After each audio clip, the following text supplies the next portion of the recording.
নির্বাচনের সময় ৮ থেকে ১৩ তারিখ পর্যন্ত মোবাইল ফাইন্যান্স সার্ভিসের যে লেনদেন, সেই লেনদেন বেশ সীমিত করা হয়েছে।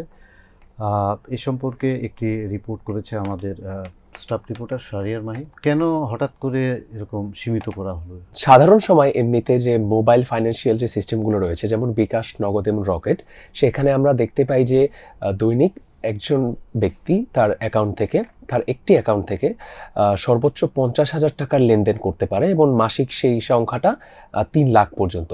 কিন্তু ইলেকশনকে কেন্দ্র করে ইলেকশন কমিশনের কাছে যে প্রস্তাবনা এসেছে, সেখানে বলা হয়েছে যে এটিকে সীমাবদ্ধ করে আগামী 8 ফেব্রুয়ারি থেকে 13 ফেব্রুয়ারি পর্যন্ত 1,000 টাকায় নামিয়ে নিয়ে আসা হয়েছে। অর্থাৎ প্রত্যেকবার সর্বোচ্চ 1,000 টাকা করে আদান প্রদান করা সম্ভব এবং দৈনিক সেটা সর্বোচ্চ 10 বার করা সম্ভব। অর্থাৎ 50,000 থেকে সেই লিমিটটি একদম 1,000-এ নিয়ে আসা হয়েছে এবং মাত্র সারাদিনে মাত্র 10 বার সেই লেনদেনের সুযোগটি কেন রাখা করা হয়েছে। সংক্ষেপে যদি জানতে চাই আপনার কাছে।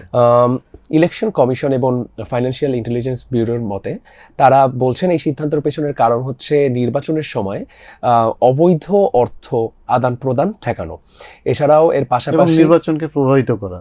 জি, আমরা লক্ষ্য করেছি যে বিভিন্ন সময়ে আসলে নির্বাচনের সময় ভোটারদেরকে প্রভাবিত করার জন্য এবং ভোট কেনার জন্য প্রার্থীরা যারা রয়েছেন তারা বিভিন্ন মাধ্যমে অর্থের ব্যবহার করে থাকে।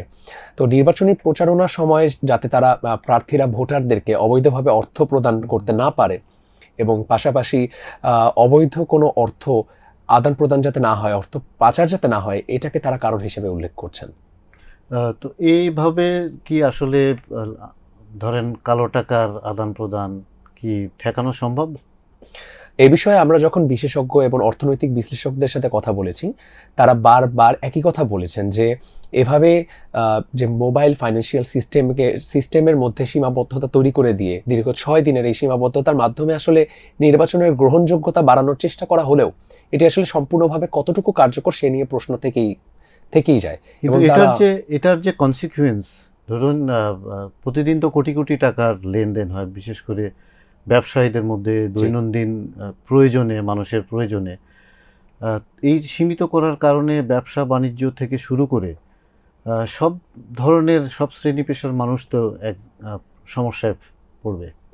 জি, অর্থনৈতিক বিশ্লেষক যাদের সাথে আমি কথা বলেছি তারাও একই কথা বারবার বলেছেন যে সামগ্রিক অর্থনীতিতে যতটা চাপ পড়বে তার চেয়ে বেশি চাপ পড়বে আসলে সাধারণ মানুষের দৈনন্দিন জীবনে।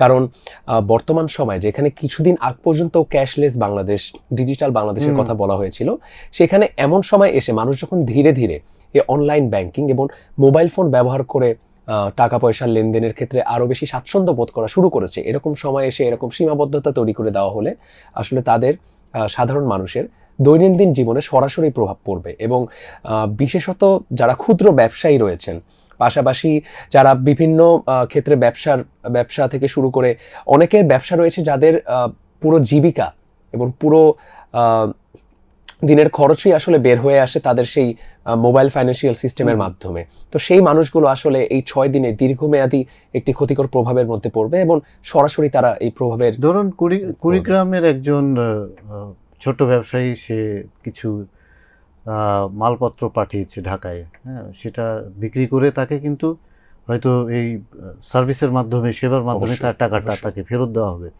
তাহলে এই যে 5 দিন, এই 5 দিনে তো মানে এইসব সার্ভিস পাওয়া যাবে না, সেবা পাওয়া যাবে না। সেক্ষেত্রে তো এটার আসলেই খুব গুরুতর এক ধরনের কনসিকুয়েন্স দেখা যাচ্ছে।